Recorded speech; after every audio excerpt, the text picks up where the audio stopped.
Hey guys, welcome back to the second part of analyzing Jiangsu Expressway Limited. So right now, here's the financials. I'm going to show you guys the financials, the charts, and how we're going to look at it, how we can explore and level an entry into Jiangsu Express Limited. Alright, so let's look at currently, let's do a simple Google check. We're going to go through via Hong Kong Stock Exchange HKG. Because why? You cannot invest in the US, in the China Stock Exchange, right? So you can only invest in Hong Kong Stock Exchange.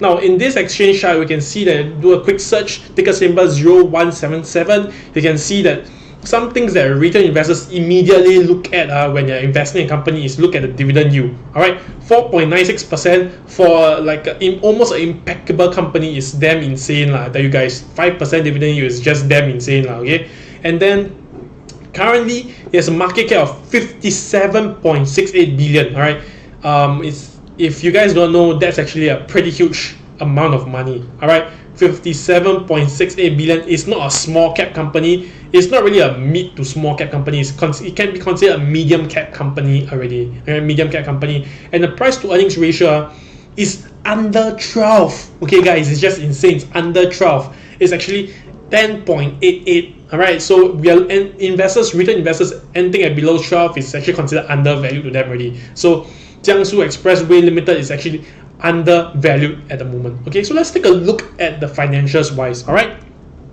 so let me just move over to my Jita over here. So I have here Jitas with me, which is going to show you 10 years of Jiangsu Expressway Limited, how much they are actually making, or revenue, net profit, how much, etc, etc. Alright, so the reason why I use Jita is because even if you do not understand anything about financials, you can just simply look at this. Look at this. You see this green color thing on above when I hover my mouse over? Okay, it tells you how much they are growing. Okay, so let's quickly just run through the revenue. So we run through revenue. We can see revenue. Everything, okay, almost everything is green. All right, the past few years especially is green. These 2 years there's some setback because if I didn't remember wrongly, 2015, 2016, China had a small little correction. All right, so it actually makes sense for the company to come back down a little bit. All right, so same thing in terms of earnings per share. You can see that over the past 10 years, it has kind of doubled. All right, so if you guys are familiar with this financial ratio or financial matrix called earnings per share, you want to see it increase over the past 10 years, and true enough, it did. Okay, now the most important thing down here is the dividends wise. Dividends has also been increasing over the past 10 years. All right, so not only is this company growing, it's also giving out increasing dividends. Now that is just insane. Okay, so we can see in 2017 they actually have a huge expenditure, right, capital expenditure, but 2018 they actually toned it down a little bit, and everything seems to be normal. Down here there's nothing too much to worry about. Now this part is the book value per share. Okay, book value per share over here. We can see that if 10 years ago, if Jiangsu Expressway Limited closed down at 10 years ago, right, you'll get back $4.11 per share as a shareholder. Okay, right now, 10 years later, if Jiangsu Expressway Limited were to close down, you get back $5.91. That's like 60% return, 60% of your investment, because current price is around $10.46. All right, so you get back around 60% of our original investment amount. Not too shabby, not too shabby.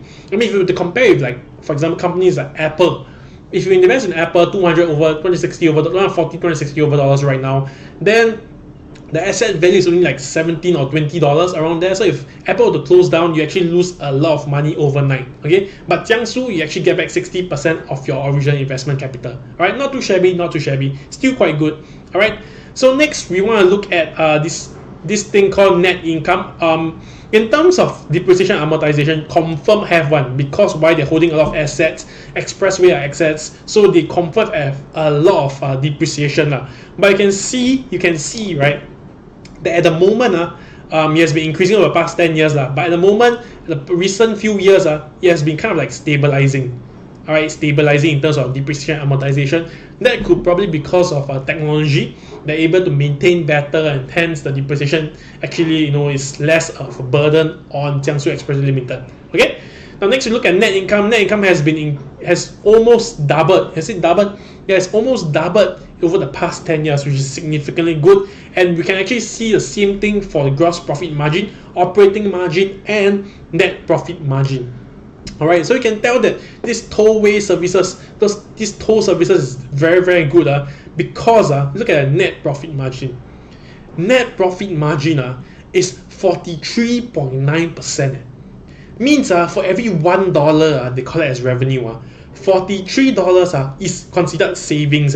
Mean to say they, after minusing their expenses, after minusing this and minusing every single thing, okay, what they keep into their pocket as like savings is 43.9%. Okay, that is really, really, really high. I can't emphasize how high is this. It's just really high net profit margin. Okay, it's just insane. And then look at their tax rate. They're being taxed at just 20%. I mean, it's been stable for past 10 years. They have never actually had a fluctuation in tax. So everything seems normal for tax.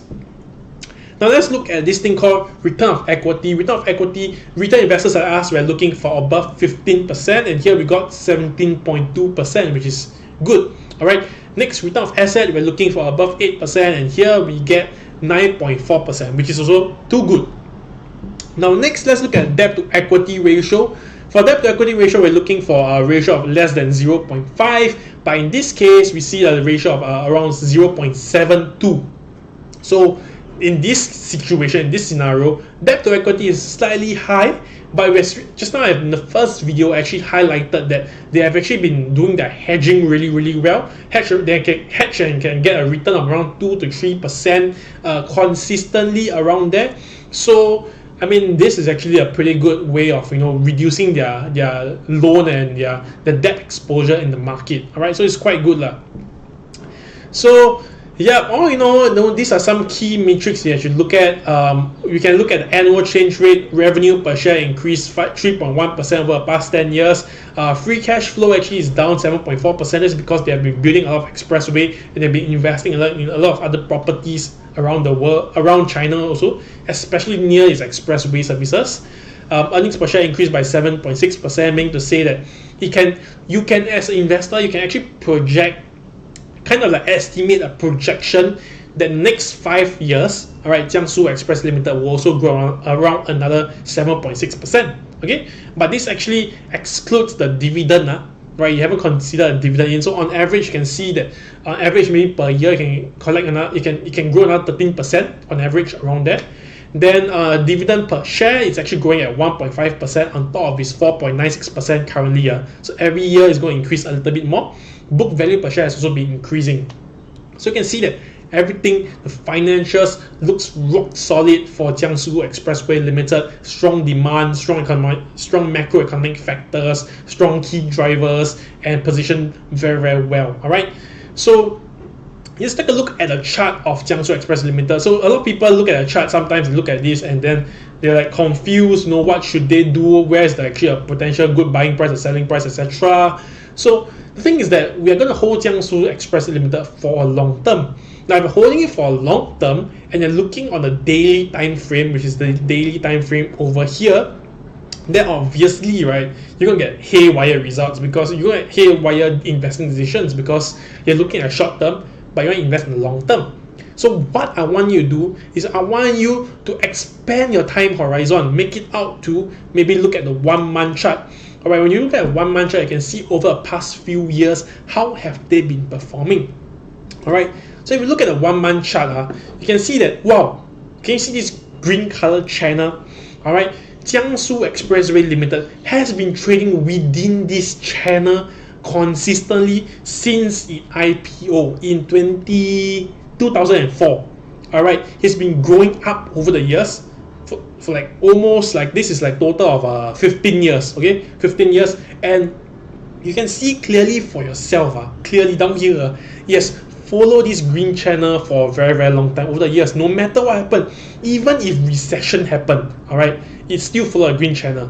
Then even in 2016, 2015, there's a small little correction in China. It only dipped down a little bit here and dipped down a little bit here, near the green channel, but still rebound back from it. All right. So we take a look at it right now. Jiangsu Expressway Limited, maybe because of the current trade war, economic tension and everything, Jiangsu Expressway Limited now is trading at the lower end of the green channel over here. And if you're to make an entry of it, it's perfectly fine. All right, I'm not recommending you should make an entry in it. I'm just saying that you can potentially make an entry in it. All right, and also another thing is that for technical traders, you can see also you can draw another support line over here. That Jiangsu Express Limited has been actually being supported or resisted at this current key level at around let me just change it back. Let me just scale properties, change it back. Alright, at $9.47, which is around $9.50. Let's put $9.50. Okay, so you can see that it's actually supported really well. And the channel is over there. So in terms of price action, not in terms of indicators, but in terms of price action trading / investing, you can see it's a good opportunity in the whole long-term trend. All right. Now, next, let me go back to my slide. I'm coming to the end. So the last slide down here is, okay, so this is the last slide.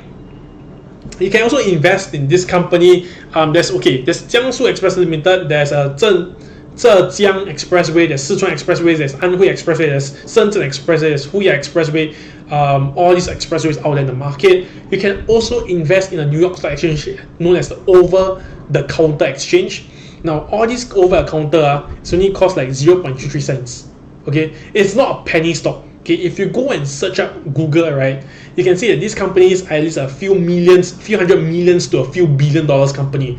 But because their currency they're traded in Hong Kong exchange is Hong Kong dollars. So when you convert Hong Kong dollars to US dollars, right, it's actually very low, right? Very low. Similarly, like you see Tencent is trading at $340 something if I'm not wrong, or reaching $400 if I'm not wrong, Hong Kong dollars. But when you convert to USD in the New York Stock Exchange, they're only trading at $44 something like that. All right, so it's not a penny stock. It's a very cheap stock in the New York Stock Exchange. But do take note that they actually have a 30% tax, all right, in all dividends collected. If you're holding it for dividends, they have a 30% tax, all right. So it's actually a huge thing to take note of, lah. Don't invest simply because you want to invest in the company, because it's like cheaper, like something go by cents, right? But I mean, take note, lah. 30% can take up a huge, significant earnings from your dividend earnings, lah. Okay. So anyway, these are some other companies you can look at. All the other expressway. If I have time, I'll go analyze other expressways. But if you have time on your side, please also continue to explore expressway. Explore this expressway. All right. So anyway, come to end of this segment over here. Now I've actually a special segment in addition for all of you guys. Now if you guys will actually head to the next video, I'm going to show you guys, I'm going to share with you guys more on how, and sometimes where do I get all these stock ideas, and how can you get the most out of it, get the advantage, get the most out of all I can offer to you guys. All right, so head over to the next video and I'll share with you guys more over there. Okay, see you guys.